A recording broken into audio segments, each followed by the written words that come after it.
자, 우리 옆 사람하고 한번 이렇게 물어봐요. 정신이 있으세요? 이렇게 하고. 정신이 있으세요? 한번 물어봐요. 정신이 있으세요? 자, 정신이 없을 수 있어요? 없어요? 있어요. 어떻게 진수 지금 너는 정신이 있어? 정신이 있다고 생각하는 거야? 자, 제가 오늘 본문에 보니까 정신이 나와요. 정신이. 우리 아버지가 우리를 욕할 때 이 정신 빠진 놈의 인간아 이렇게 욕을 많이 했어요. 자, 살다 보니까 정신이 빠질 수도 있어요. 그죠? 욕이 그런 걸로 봐서. 자, 그래서 여러분의 정신이 있나 한번 생각해 보시고, 자, 오늘 거기 본문에 이런 말이 나와요. 자, 10절 다시 한번 읽어보겠습니다. 사무엘상 18장 10절 읽어봐요. 그 이튿날 하나님께서 부리시는 악령이 사울에게 힘있게 내리매 그가 집안에서 정신없이 떠들어대므로 다윗이 평일과 같이 손으로 수금을 타는데 그때에 사울의 손에 창이 있는지라. 자, 정신이 없을 수가 있어요? 없어요? 있어요. 그죠? 거기 나왔죠? 누가 정신이 없는 거예요? 사울이. 사울이 지금 정신이 없대요. 여러분, 제가 정신이 뭐냐고 물어보면 사전적으로 정확하게 얘기할 수 있어요? 우리가 정신이라는 단어를 알아요? 몰라요? 알고 있죠? 그래서 이 정신머리 없는 인간아 이렇게 욕을 하잖아요. 근데 사전적으로 정신이 뭔가 우리가 정확하게 아나? 그래서 제가 오늘 설교하면서 정신을 네이버에 찾아봤어요. 사전으로. 그러니까 지금 네이버를 뒤지지 마시고, 자, 잘 들으세요. 정신이 뭔가 하면 세 가지 뜻이 있더라고요. 자, 첫 번째는 영혼이나 마음이 정신이래요. 영혼이나 마음. 그러니까 이 몸은 아닌 거죠. 그래요, 안 그래요? 지금 여러분 몸이 여기 와 있잖아요. 근데 마음과 영혼이 여기에 없으면 정신이 빠진 인간인 거예요. 그래서 지금 옆에 앉아 있는데 정신 빠진 인간이 여기 있는 거예요. 몸만, 고기 덩어리만 여기 와 있을 수 있는 거죠. 자, 그래서 첫 번째 뜻이 영혼이나 마음이 정신이래요. 자, 그래서 마음과 영혼이 여기 와 있나 한번 생각해 보세요. 그러면 정신이 빠지지 않고 여기 있는 거고, 여기 몸만 와서 아주 몽롱하게 지금부터 주신다면 정신 빠진 인간인 거예요. 자, 두 번째 뜻은 뭔가 하면 사물을 느끼고 생각하여 판단하는 능력이 정신이더라고요. 두 번째 뜻이. 그러니까 사물이 있어요. 사물이. 그 사물을 느끼고 생각해서 판단하는 능력이 정신이야. 그러니까 쉽게 말하면 어떤 걸 보고 판단하는 능력이 정신인 거예요. 근데 어떤 걸 보고 판단하는 능력이 없으면 정신 빠진 거예요. 정신이 없는 거예요. 그 다음에 세 번째 뜻이 뭔가 하면 어떤 일을 대하는 마음의 자세나 태도인 거예요. 어떤 일을. 그래서 두 번째 뜻은 사물을 대하면서 생각하고 느끼는 판단 능력이고, 그리고 세 번째 뜻은 어떤 일을 대하는 마음의 자세나 태도, 어떤 일을. 자, 그러다 보니까 여기 지금 등장하는 사울왕은 정신이 있는 거예요? 없는 거예요? 없어요. 정신이 빠진 인간이에요. 그래서 거기 이렇게 썼어요. 그 이튿날 하나님께서 부리시는 악령이 사울에게 힘있게 내리매 그가 집안에서 정신없이 떠들어대므로 다윗이 평일과 같이 손으로 수금을 타는데 그때에 사울의 손에 창이 있는지라. 그러니까 지금 사울은 왕인데 정신이 빠진 인간이에요. 그래서 제가 얘기한 이 세 가지의 의미가 없는 상태예요. 그래서 뭐가 임했어요? 악령이 임했어요. 악령. 자, 그래서 이 정신이 있고 없고가 상당히 다른 거예요. 자, 그러면 이렇게 정신이 없는 이런 상태에서 악령이 임하니까 사울왕이 막 뭐라고 정신없이 떠들어댔대요. 그러니까 그 말이 무슨 의미가 있겠어요? 무슨 똑똑한 지혜를 주는 말이겠어요? 무슨 정확한 메시지가 있겠어요? 정신이 빠진 인간이 뭐라고 막 떠드는데 그 얘기는 의미도 없고 메시지도 없고 그냥 그야말로 미친 인간이 떠드는 미친 소리인 거예요. 자, 그러면 이 본문에서 한번 이런 생각을 해봐야 돼요. 우리가 하나님이 흙으로 우리를 만들었잖아요. 그죠? 이게 항시 내 존재를 생각해야 돼요. 하나님이 흙으로 우리를 만들었는데 하나님이 우리에게 흙으로 만들어서 이렇게 생기를 불어넣었을 때, 자, 악령이 인간에게 역사할 수 있었겠어요? 없었겠어요? 예? 어떻게 생각하세요? 희준 집사님. 하나님이 흙으로 우리를 만들었을 때 악령이 우리에게 역사할 수 있었어요? 없었어요? 그때는 없었어요. 그랬는데 우리가 선악과를 먹고 이게 죄에 빠지면서부터 이게 악령의 지배를 받을 수 있는 존재가 돼버린 거예요. 자, 그래서 원래 인간은 하나님의 영으로 충만했어요. 그래서 하나님의 지혜를 갖고 있었고 하나님의 존재를 알았고, 그리고 하나님이 나한테 어떤 존재고 어떤 메시지를 하는지를 알았어요. 하나님의 영으로 충만했기 때문에. 그런데 죄가 들어오면서 이 인간이 이게 악령의 영향을 받게 되니까 이런 상태가 되는 거예요. 정신없이 떠드는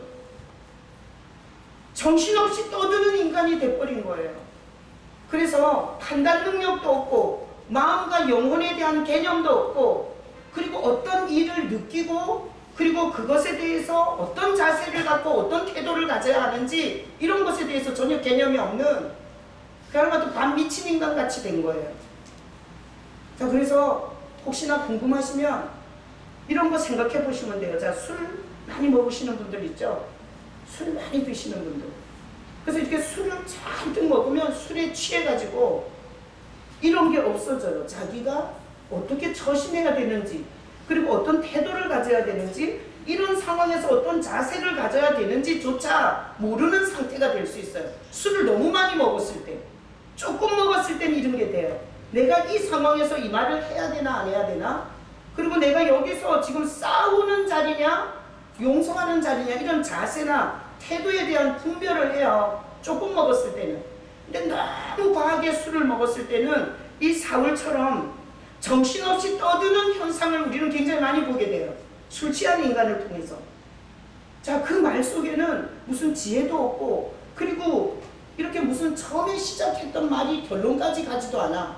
막 이 말했다 저 말했다가 그야말로 미친 것 같은 소리를 막 떠들어대는 이런 현상을 우리는 술 취한 사람을 통해서 우리 삶 속에서 심심치 않게 봤을 거예요. 자, 그래서 인간이 하나님으로부터 멀어지면서 이런 정신없는 짓거리를 굉장히 많이 해요. 자, 그러면 여러분은 이런 악령의 영향을 받을 수 있어요? 없어요? 받을 수 있어요. 자, 제가 이게 정신없이 떠드는 사울, 이거 미친 거잖아요. 그리고 악령이 들려서 미친 거잖아요. 그래서 제가 이게 미친 사람은 진짜 그 단어가 너무 정확하더라고요. 어떤 사물에 대해서 판단하는 능력, 그 다음에 어떤 일에 대해서 느끼거나 이게 대하는 태도나 자세, 그 세 가지 뜻을 이렇게 보니까, 제가 어렸을 때 난 우리 동네 미친놈이 하나 있었어요. 미친놈. 남자가. 근데 항상 옷을 반대로 입어요. 우리 요새 추워요 안 추워요? 춥잖아요. 여러분 막 외투 입고 오셨잖아요. 근데 우리 동네 그 미친놈은 겨울에는 핫팬츠 입고 반팔 입고 다녔어요. 그래서 우리가 이제 어린 애들이 막 꼬챙이 갖고 막 이렇게 막 놀렸어요. 그리고 여름에는 어떻게 했냐면 겨울 코트 입고 질질 끌고 다녔어요. 그래서 내가 오늘 이 단어를 보니까 참 어쩌면 국어사전이 아니라 네이버를 쳐봤어요. 이따가 네이버 쳐보세요. 어떻게 이렇게 이 정신이라는 표현을 이렇게 잘 해놨나. 그러니까 여름이라는 이 계절에 대한 인식이 안 되니까, 그러니까 겨울 코트를 입었던 거예요. 그리고 겨울이라는 인식이 안 되니까 핫팬츠를 입고 다녔던 거예요. 그러니까 이게 정신이 없는 인간은 추위에 자기 몸이 어는지 그리고 더위에 자기 몸이 있는지도 모르는 거예요. 정신이 빠진 인간은 얼마나 불쌍해요. 그러니까 우리가 정신이 빠져 있으면 내 원수가 누군지 모르고 나와 함께 이 여정을 같이 갈 사람이 누군지를 모르는 거예요. 그래서 결혼을 해서 가정생활을 하면 사실 부부는 2인 삼각경기처럼 서로 발목이 묶여있는 거예요. 안 그래요? 그런데 얼마나 왼수 그런 왼수가 없는지 우리나라 속담에 부부로 만난 건 전생의 원수였기 만났다 이런 막 속담이 있잖아요. 그러니까 이게 정신이 빠져서 살면 누구랑 잘 조절해서 함께 가야 되는지 그리고 어떤 사람의 말을 들으면 안 되는지 이런 거에 대한 분별이 없는 거예요. 정신이 빠지면. 그래서 청소년들 때 문제가 많이 생기는데 청소년 때 이렇게 생각하는 거예요. 부모는 귀찮은 존재. 부모는 어쨌든 벗어나야 할 존재. 그리고 친구는 야, 여태 집에서 얻어먹고 사냐? 나와. 나도 나와서 주유소에서 기름 넣으면서 돈 벌어가지고 밤에 술집 가고 이러니까 너무 좋아. 무슨 고리타분하게 무슨 학교를 다녀. 이러면 그때 그 친구 얘기가 너무 좋게 들리는 거. 그래서 정신이 없다는 상태는 이런 제가 아까 3가지 뜻을 얘기했는데 이 3가지가 안 되는 거예요. 판단 능력도 안 되고 그리고 어떤 일에 대해서 자세나 태도를 어떻게 해야 하는지를 모르는 거예요. 자, 정신이 없는 상태는 이렇게 이런 악령의 지배를 받는 상태예요. 그러니까 이런 상태가 우리에게 유지가 된다면 좋아요, 안 좋아요? 굉장히 심각한 상황을 일으킬 수가 있는 거예요. 자, 그래서 정신을 빼놓고 계신 분은 정신을 도로 찾으셔야 돼요. 그죠? 자, 머리를 한번 흔드세요. 정신이 돌아오게. 자, 이런 정신이 빠져서 몸과 영혼에 대한 의미도 없고 그냥 오직 잘 먹고 잘 입고 많이 갖는 거, 이게 육적인 거잖아요. 이런 개념만 있고 자기가 누구랑 같이 손을 잡아야 하는지, 누가 나를 위해서 말해주는지, 누가 내가 저 사람 말을 들으면 안 되는지 이런 분별력이 없이 오직 자기 기분과 감정으로 그렇게 삶에 대한 태도도 사물에 대해서 느끼고 판단하는 능력도 상실한 채 그렇게 살아가는 우리의 인간의 삶의 모습이 너무 불쌍하잖아요. 안 그래요? 만약에 지금 부부가 서로 대화를 해서 어떤 깨어질 수 있는 이런 위기를 왔는데 부부가 대화를 해서 잘 넘어가야 돼, 지금 현재.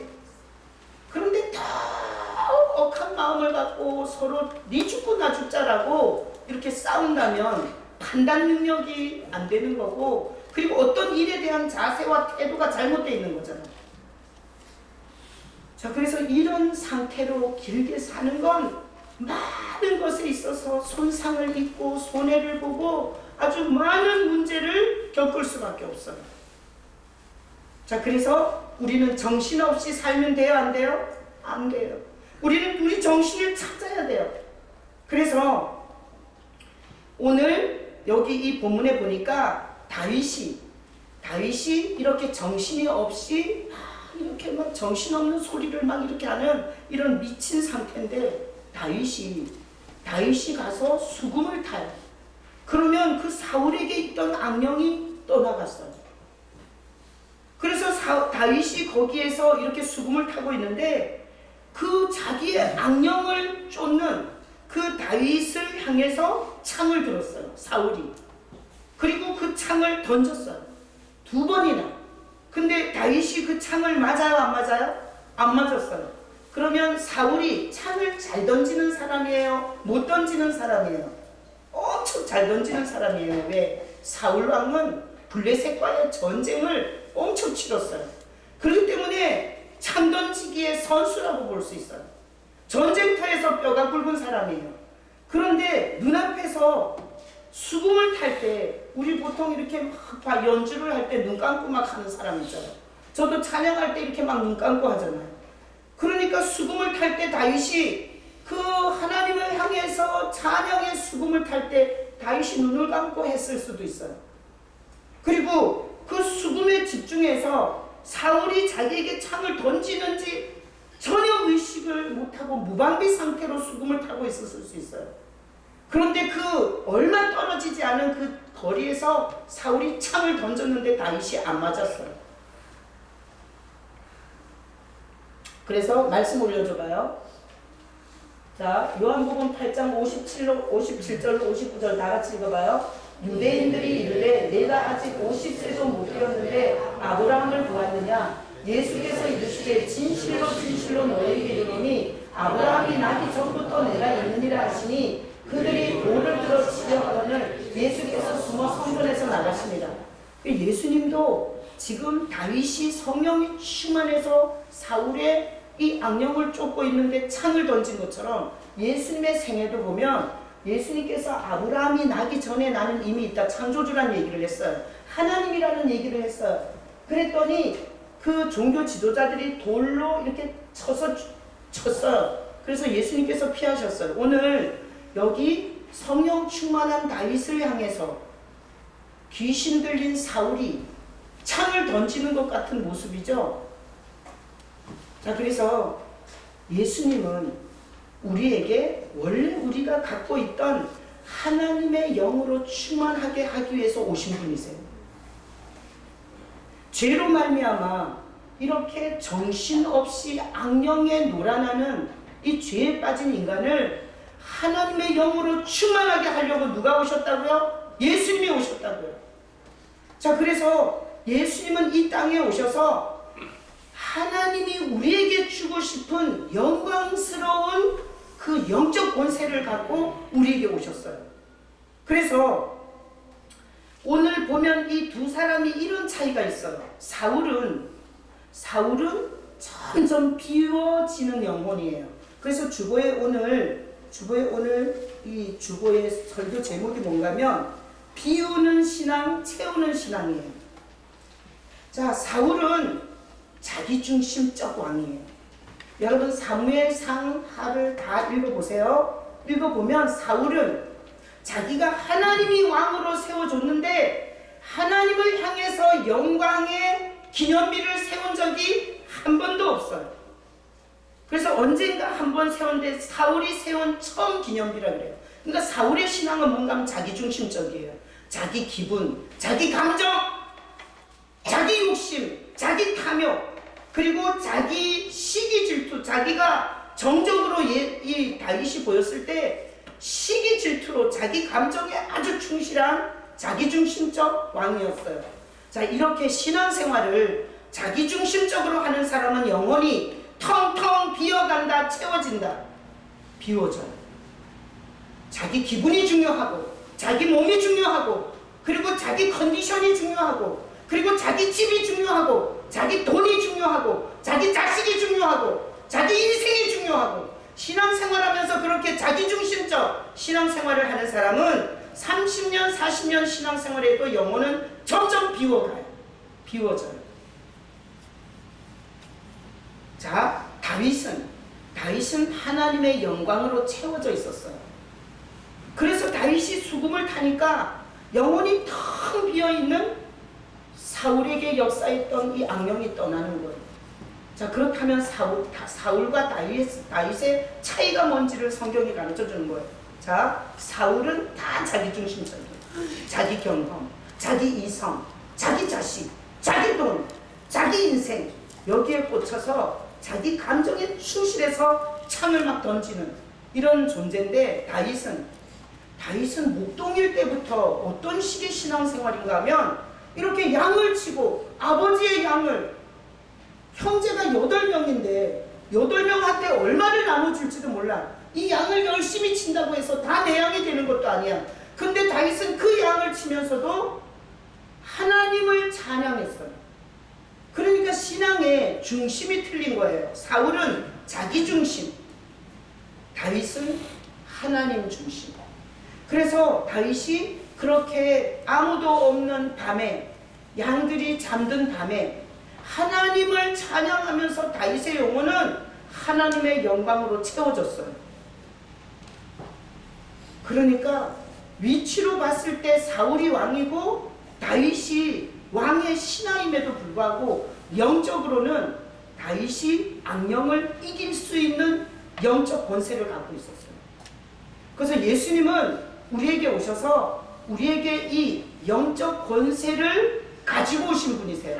그래서 신앙생활을 하면서 내 기분, 내 감정, 내 컨디션, 내 돈, 내 인생 이렇게 집중되어 있는 사람은 영적 권세가 채워지지 않아요. 어떤 사람에게 채워지냐?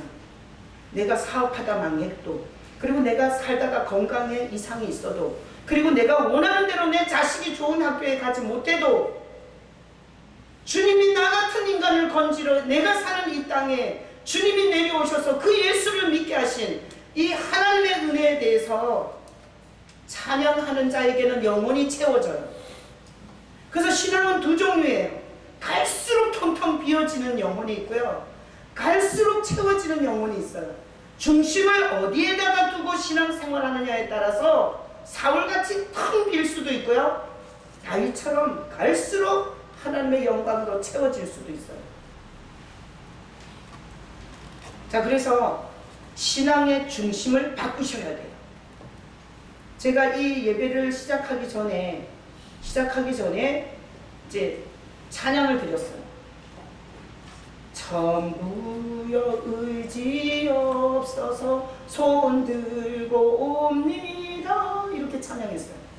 그러면 이때 이 찬양을 하면서 여기서 내 찬양을 받으시고, 그리고 여기서 내 예배를 받으시는 주님을 생각한 사람은 하나님 중심의 신앙생활을 하는 사람이에요.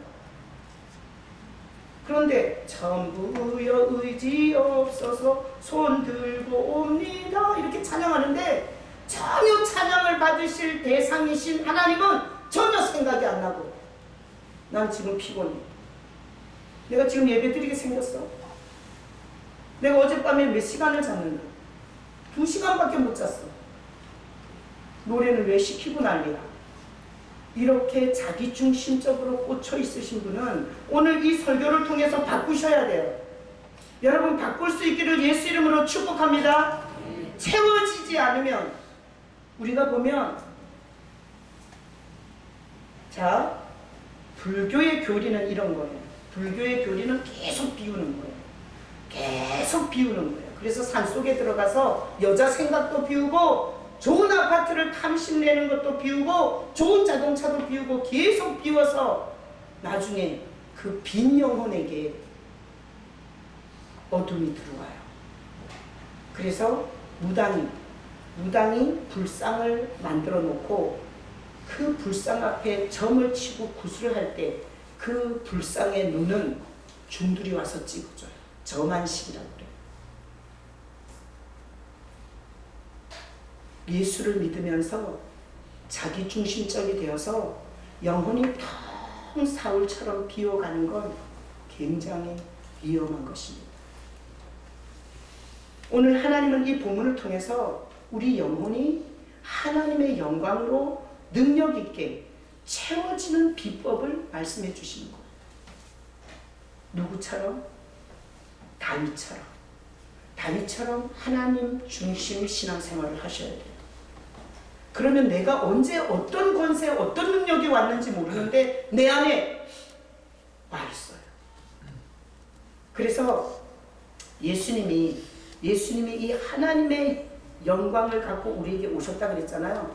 그래서 예수님을 받아들이고, 그리고 자, 아까도 우리 찬양할 때 있잖아요.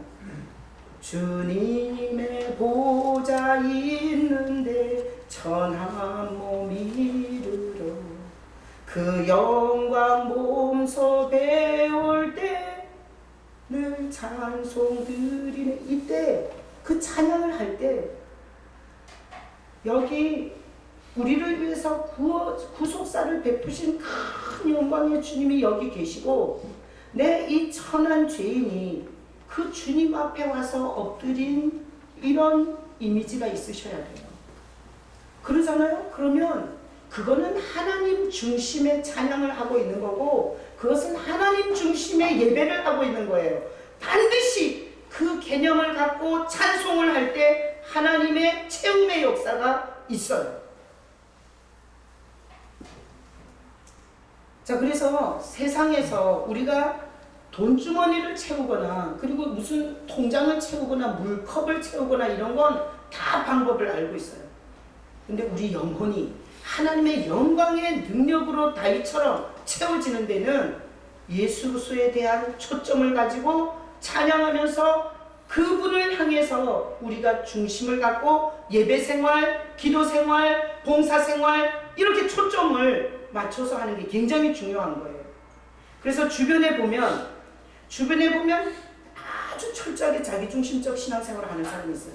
요만큼도 손에 안 보고 계속 자기가 중요하다는 얘기를 계속해요. 그래서 하나님 중심으로 이렇게 나아갈 줄 몰라요. 그러잖아요. 그러면 하나님이 주시는 은혜가 하나도 없다는 얘기를 계속해요.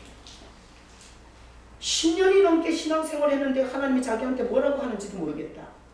그리고 나는 하나님이 있는지 없는지도 모르겠다. 그리고 기도해서 나한테 응답해 준 것도 없다. 내가 원하는 건 하나도 안 해준다. 이렇게 빈 얘기를 굉장히 많이 하게 돼요. 이렇게 빈 얘기를 굉장히 많이 하는 건 뭔가면 자기 중심적으로 신앙생활이 꽂혀 있다는 얘기예요.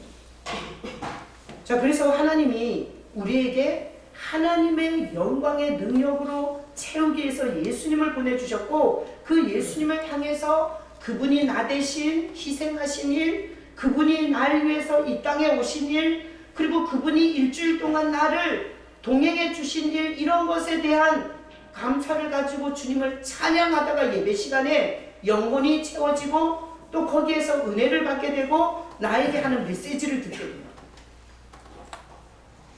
그래서 이 사울은 자기 중심적 인생을 살다가 영혼이 턱 비어졌고, 그리고 거기에 악령이 역사하는 이런 끔찍한 현상을 겪게 돼요.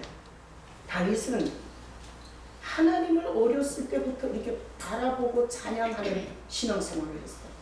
그렇게 하다가 다윗은 자기도 모르게 귀신을 쫓는 능력이 있었던 거예요.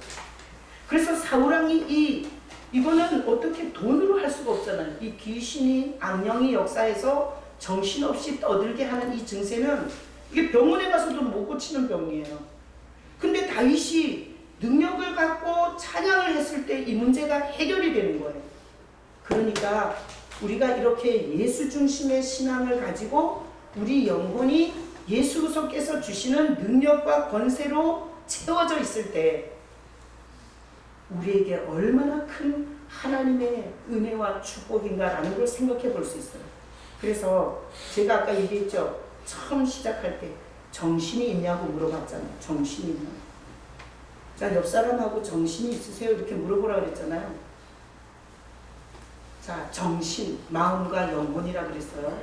그 다음에 사물을 느끼고 생각하고 판단하는 능력이라 그랬어요.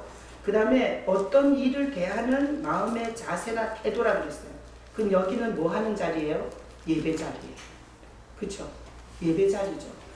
그러면 내 마음과 영혼이 어디를 향해 있어야 돼요? 예수님을 향해 있어야 돼요. 그리고 여기서 이 예배 자리에서 판단 능력이 정신이라고 그랬잖아요. 주님은 보이지 않지만 여기 계신다. 내 신앙 고백과 내 찬양을 개인적으로 받으신다. 이렇게 인지하는 게 판단 능력이 있는 거잖아요. 정신이 있는 거잖아요. 그리고 어떤 일을 대하는 마음의 자세와 태도라고 세 번째 의미인데, 그럼 여기 예배 자리에 앉아서 여기는 내가 폼재는 곳이 아니야. 여기 내가 돈이 얼마가 있든 내가 공부를 얼마나 했든 내가 집이 부자든 가난하든 여기는 지금 예배를 받으시는 하나님을 향해서 내가 태도와 자세를 보이는 곳이야 라는 인지가 된 건 정신이 있는 거예요. 자, 그런 식으로 예배를 하다 보면 텅 비는 현상이 많아지는 이 시대에 내 영혼을 채워가시는 주님을 경험할 수 있게 돼요. 자, 그래서 성도가 뭐냐? 성도는 예수 그리스도를 바라보고 찬양하는 자예요. 예수님을 바라보고 기도하는 자예요. 예수님을 바라보고 봉사하는 자예요. 그게 성도예요. 성도가 아닌 건 뭐냐? 여기가 뭐 하는 데인지 모르는 거예요. 그러니까 자기가 봉사를 해도 누구를 향해서 하는지 모르는 거예요. 자기가 찬양을 하는데 그 찬양을 받는 대상이 어디 있는지 모르는 거예요. 자기가 어디에다 대고 지금 찬양을 하고 있는지를 모르는 거예요. 자기가 지금 여기 앉아 있는데 왜 앉아 있는지 인지가 안 되는 거예요. 그건 성도가 아니에요. 성도는 내가 드리는 예배의 대상을 인지하고 있고, 그리고 내가 찬양하는 그 대상에 대해서 태도와 자세를 취할 줄 아는 게 성도예요. 그래서 오늘 이 본문을 통해서 우리가 앞으로 신앙생활을 하면서 채워지는 신앙이 돼야 되겠어요? 점점 비어져가는 신앙이 돼야 되겠어요? 채워지는 신앙이 되셔야 돼요.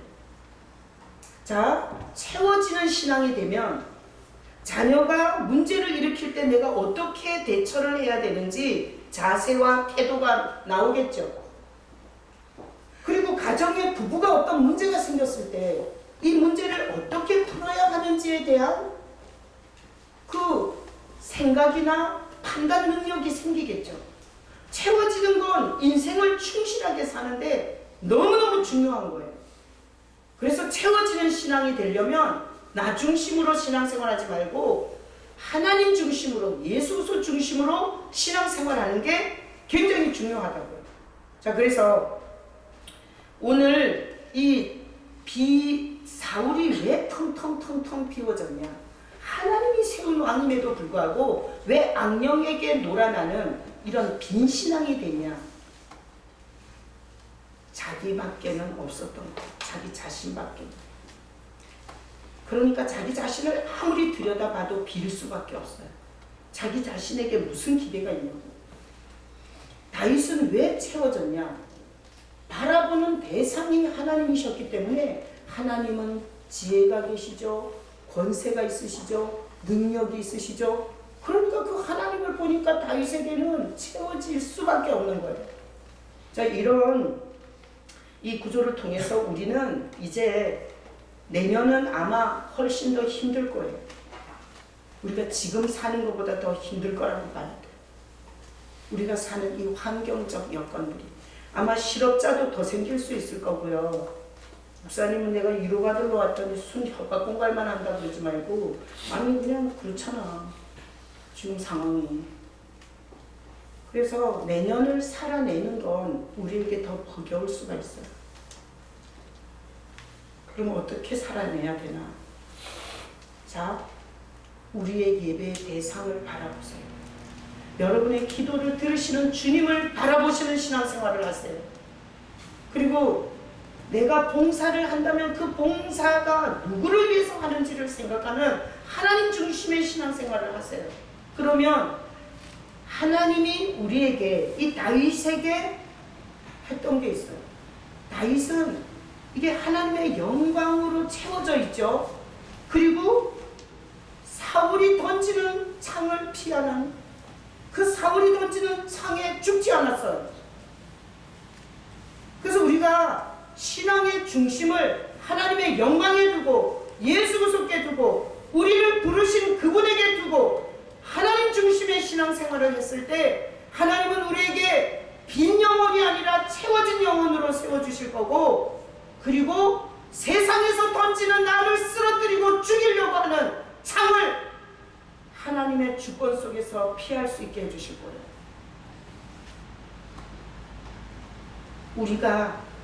우리가 능력이 있고, 우리가 눈이 너무 좋고, 우리가 수단과 방법이 뛰어나서 피할 수는 없어요. 그래서 오늘 이 설교를 통해서 내가 나 중심의 신앙생활을 했냐, 주님 중심의 신앙생활을 했냐 한번 고민을 해보시고요. 저는 이 얘기에서 박수 받지 못하고, 이 얘기에서 내가 무슨 영광이 있겠어요? 하나님이 사울처럼 비워진 성도가 되지 않게 오늘 강단을 통해서 간절히 채워질 수 있는 비법을 지금 말씀하시는 거예요.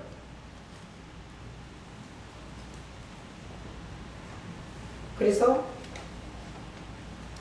자기중심적 신앙생활을 하면 봉사할 수 없습니다. 몸의 컨디션이 안 좋아서, 내 형편이 안 좋아서, 그리고 나는 너무 피곤해서 봉사할 수 없어요. 그리고 자기중심적 신앙생활을 하면 주의를 성수할 수 없습니다. 나는 지금 우울증이 걸려서 해외여행 한번 해야 돼. 자기중심적 신앙생활을 하면 하나님 것을 하나님 것으로 구별할 수가 없습니다. 신앙은 나를 숭배하라고 신앙이 아니고 하나님 중심으로 살면서 나까지 사는 게 신앙입니다. 하나님 중심으로 살아서 절대 손해가 없습니다. 우리가 살 길을 하나님 중심으로 살면서 다윗처럼 사는 방법이 살 길이에요. 그래서 제가 이제 이렇게 목회를 하면서 우리 지훈이도 이제 목회자의 길을 간다고 신학교를 이렇게 가서 지금 이제 졸업반이에요. 올해 졸업을 해요. 근데 나는 우리 집안에 목사가 없어요. 그리고 내가 친한 사람들 중에 목사가 없어요. 그래서 내가 하나님의 부르심을 받고 신학교를 결정할 때 얼마나 기도를 했는지 몰라요. 한 2, 3년을 엎드려 기도했어요. 주님, 내가 어느 신학교를 가야 되나. 그렇게 갔는데 얘는 너무 쉽게 가는 거예요. 얘가 사회복지대학원 나와서 사회복지사로 일하다가 신학을 가겠다고, 자기 주의 종의 길을 가겠다고 저한테 얘기를 해서 내가 그냥 소개해 줄 수 있었어요. 왜? 제가 다 그 세계를 알고 있습니다. 이 형편과 처지에 맞게 안내를 해줬어요. 그래서 내가 나는 뭐 어느 학교를 가는가를 2, 3년을 기도했고, 그래서 찾아갔고, 그리고 또 목회를 하면서 어느 지역으로 가야 되냐고 3년을 기도해갖고 영통으로 안내를 받았어요. 근데 얘는 너무 쉽게 하는 거예요. 그래서 내가 걱정이 돼, 걱정. 그래서 주님 앞에, 주님, 제가 아무것도 안 하고 이렇게 편하게 가니까 정말 걱정됩니다. 제가 이렇게 하나님 앞에 정말 걱정이 돼서 기도를 했어요. 나는 그렇게 갔는데 쟤는 아무것도 안 하고 저렇게 편하게 가니까 난 정말 걱정이 된다고 이랬더니, 나는 주님의 음성을 듣는 방법이 있어요. 생각나게 해주시고 가르쳐 주시고 깨닫게 하시고. 그래서 이렇게 내가 어떤 질문을 하면 말씀을 생각나게 하든지, 그리고 내가 살아온 어떤 사건을 딱 생각나게 하든지, 제가 전혀 쥐어짜서 생각하지 않은 어떤 채널을 통해서 탁 이렇게 주시는 게 있어요. 근데 내가 그렇게 주님 앞에 아들을 보면서 걱정이 돼서 그렇게 기도를 했더니, 아무것도 안 하고 저렇게 편하게 돼도 되냐, 정말 걱정이 된다 이랬더니 주님이 나한테 바로 생각나게 한 게, 걔가 왜 아무것도 안 했냐. 제가 깜짝 놀랐어요. 아니 걔가 뭐 한 거 있냐. 주님, 걔가 뭐 한 거 있습니까? 그랬더니 바로 생각나게 하는 게, 네가 개척하는 동안에 고등학교 1학년이었다 걔가. 근데 그 고등학교 1학년짜리를 분당 사는 애를 전학을 시켜갖고 영통 그 개발되는 조성되지 않는 이 신도시로 네가 끌고 와갖고 그 애가 친구도 하나도 없이 가장 힘든 그 고등학교 1학년부터 그 청소년 시기를 엄마가 앉아있으라 그래갖고 수요예배 2번, 낮예배 1번, 저녁예배 1번 그렇게 앉아있어. 그리고 이 낯선 지역에 와서 집도 없이 동생 아파트에서 방 하나 얻어가지고 이사침 센터에 집 맡기고 있을 때, 얘가 버스 2번 타고 그렇게 그 삼촌 집에 찾아올 때 길거리에서 돈도 뺏기고, 응? 그거 엄마 아버지가 걱정할까봐 얘기도 못하고 얘가 왜 아무것도 안 했냐고. 그래서 제가 기도하다 깜짝 놀랐어요. 보니까 나는 잊어먹은 거야. 난 내가 목회한 거, 내가 고생한 거, 내가 헌신한 거, 그리고 나 혼자 애쓴 거라고 생각했는데 주님은 이 목회하는 엄마를 통해서 가족이 다 헌신한 것이 굉장히 크다고 말씀하시다. 그러면서 걔가 아무것도 안 한 게 아니고 정말 힘든 청소년기를 목회에 협력했다. 그리고 보니까 우리 시내도 미국에서 공부하다가 지난 여름에 결혼하기 전에 들어왔을 때 얘는 집에 와서 엄마 나 피곤하니까 11시 예배 드리면 되잖아요. 이런 적이 없어요. 얘는 그냥 오면 그냥 무조건 교회에 내가 오는 시간에 같이 와서 일부 예배 반주하고 그리고 2부 때는 저 유아실에 들어가서 애기 봐주고 그래서 제가 인간은 못돼 처먹어갖고 지가 한 것만 기억하도 하나님은 옆에서 함께 수고하고 애쓴 것에 대해서 기억하시는 좋으신 하나님이신 것을 제가 다시 한번 뒤통수 한번 맞았어요. 그래서 이게 지훈이가 이렇게 평탄하고 순탄하게 이렇게 인도를 받는 게 아무것도 안 했는데 그런 게 아니라 엄마가 하는 목회에 함께 한 일들이 있었더라고. 그래서 제가 우리 아이들이 이렇게 자라서 하나는 목회의 길을 가고 그리고 하나는 지금 미국에서 공부를 하고 결혼을 했는데 오늘 아침에 미국에 있는 결혼한 딸하고 통화를 했어요. 얘가 이번 학기에 자기가 올 A를 맞았대요. 그래서 우리가 너는 항상 공부하는 게 달란트다. 그래서 너는 공부 더 해야 된다. 그렇게 공부가 체질에 맞으면 더 해야 되지 않겠냐. 그랬더니 그래서 자기가 박사 과정을 할까 지금 기도 중이다 이렇게 얘기를 하더라고요. 근데 참 희한하죠. 미국에서 박사 과정을 공부하려면 우리 집안에서는 시킬 수가 없어요. 근데 하나님이 희한하게 우리는 걔한테 용돈 준 적이 없고 걔가 혼자서 다 벌어서 공부하고 했어요. 근데 우리는 올해 받았다고 해서 아무 느낌도 없고 감동도 없었거든요. 근데 뭐 시집간 시집에서는 올 A 받았다고 다음 학기 학비라고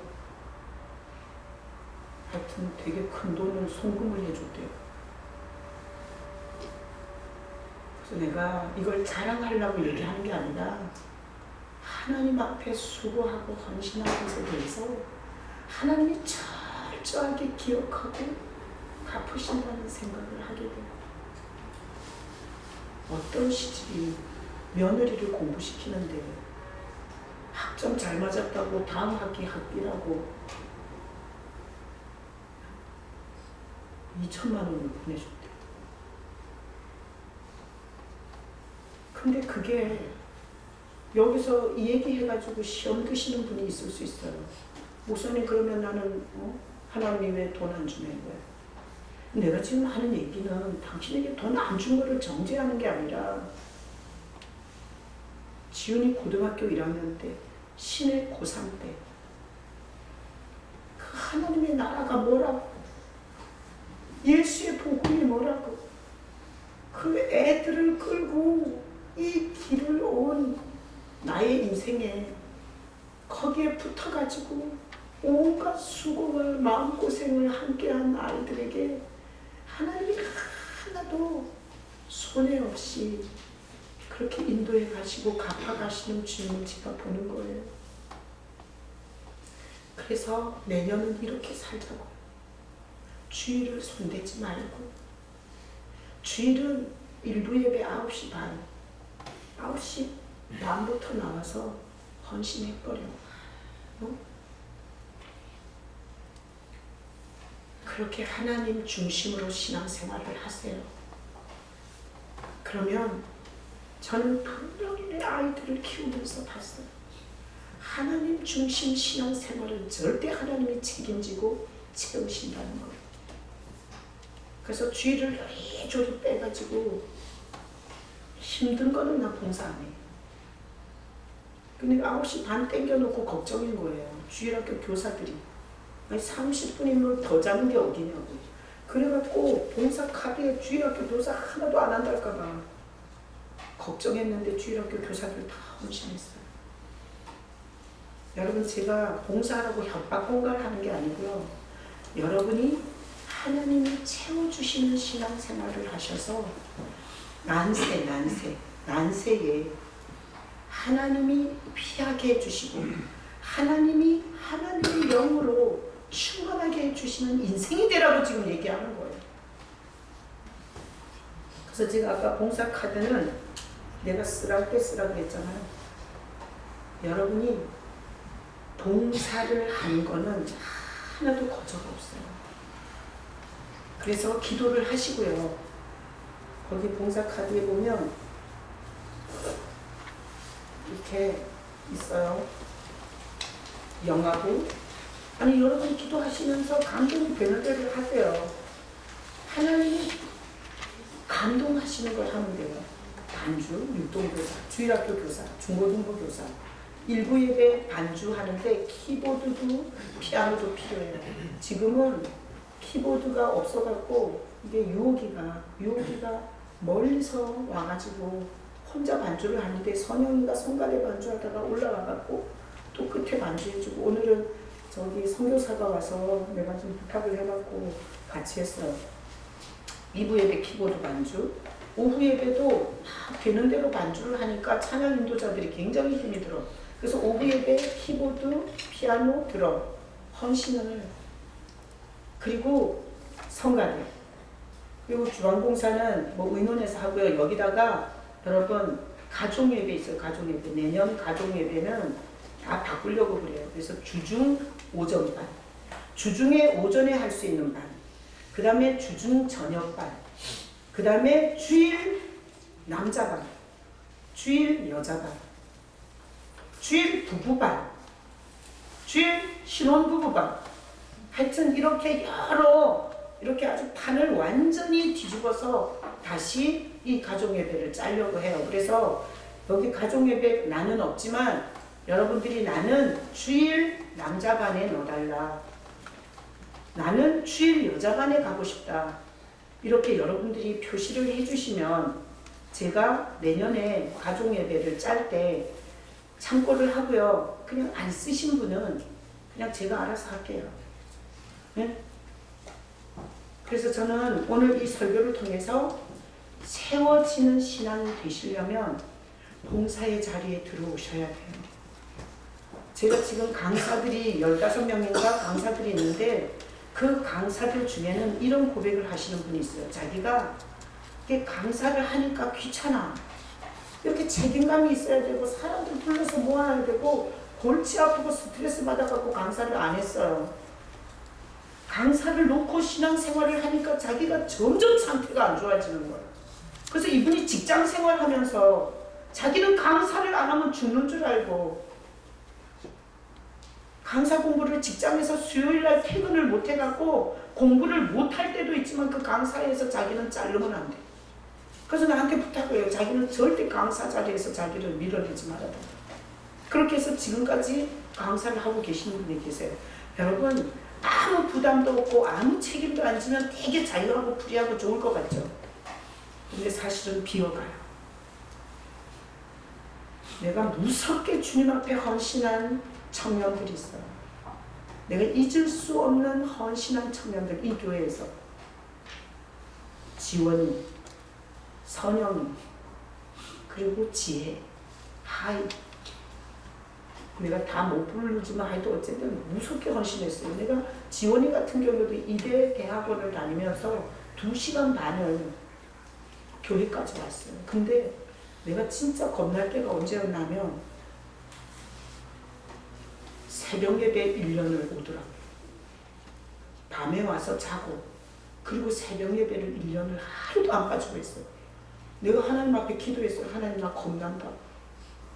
저렇게 하나님 앞에 엎어지면 하나님이 어떻게 해야 되는지 정말 보면서 겁난다 그랬어요.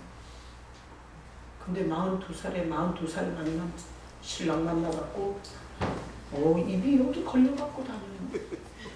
이제 또 이러다가 목사님이 잘 산다 그랬는데 뭐 잘 사냐고 또 이러지 마시고, 그러면 안나 네 이름은 왜 안 불렀냐 기분 나고.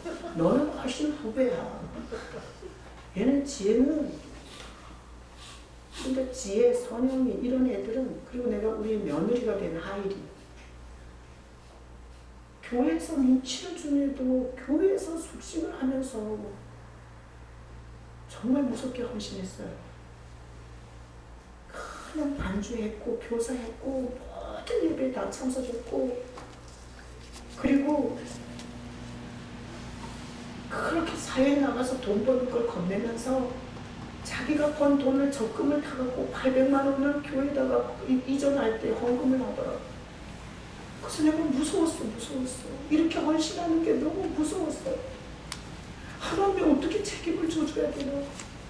근데 우리 아들하고 좋아해갖고 결혼한다고 말이 나왔는데, 내가 더 좋은 여자 없냐고 주님 앞에 물어봤더니 엄마 아버지가 장로님이시고 권사님이시고, 그리고 사회를 위해서 빡빡하게 기도해 줄 수 있는 연륜 있는 이런 더 좋은 집안의 딸이 없냐. 그렇게 내가 주님 앞에 기도했을 때 주님께서 군소리 말고 받아들이라고. 그래가지고 나를 뒤집어 엎어버리더라고. 그래서 내가 하나님 앞에 엎어지는 게 얼마나 무서운 건지 알겠어. 왜냐면 우리 딸이 사진 찍는 거 좋아하고 여행하는 거 좋아해. 근데 애인이 없어, 같이 다닐. 그래서 엄청 촬영밖에 혼자 사진기 들고 저 남해를 여행하고 그랬어요. 이거 우리 사이가 들으면 안 되는데. 근데 어쩌면 이 지구촌에서 딱 걔하고 딱 맞는 인간을 만난 거. 그래가지고 여행하는 거 좋아하고, 얘네는 시간만 나면 둘이 여행하고 사진 찍어요. 사람이 갖다가 붙여도 그렇게 붙일 수가 있을까? 하나님 앞에 헌신한 게 무섭구나. 그런 생각이 들어요. 제가 주일 설교가 수술 풀릴 때가 있어요. 주중에 내가 감기도 걸리고 몸도 피곤한데,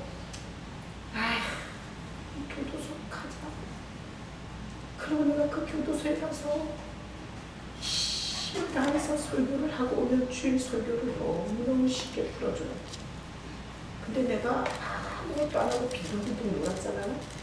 그러고 나면 주일날 엄청 진땀이 나요. 난 여러분을 사랑해서 얘기하는 거예요. 교회가 봉사를 구걸하는 게 아니에요. 그렇게 생각하시면 여러분이 저를 너무 오해하시는 거예요.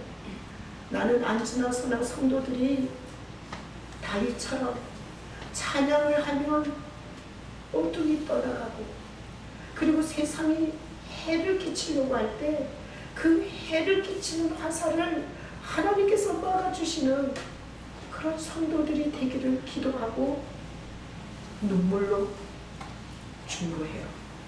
여러분이 행복해지고 여러분이 잘 되는 게 저의 소망이에요. 여러분, 자기 중심적, 게으르고 나태하고 요만큼도 손해보지 않으려고 하는 신앙은 비워집니다. 신앙이 퇴보하고요. 성경도 몰라, 예수도 몰라, 능력도 없어, 점점 어려져. 나중에 도태될 거예요. 힘들어도 주일은 주님 앞에 헌신할 줄 아는. 그래서 주님 앞에 기도해보세요. 그래서 오늘 여기 봉사 카드에 여러분에게 주님이 감동하는 것을 하셔서 여러분의 영혼이 채워지고 영적 권세가 생기고, 그리고 우리 시메나 지훈이에게 하나님께서 수고한 것에 대해서 기억하시고 인생에 가장 필요하고 가장 복된 것으로 갚아주시는 그 하나님에 대해서 신뢰하시고, 여러분의 내년에 어려운 시대라지만 여러분에게는 가장 능력이 있고 영광이 있고 소망이 생기는 그런 1년이 되시기를 예수님의 이름으로 축복합니다. 아멘. 자, 이 시간에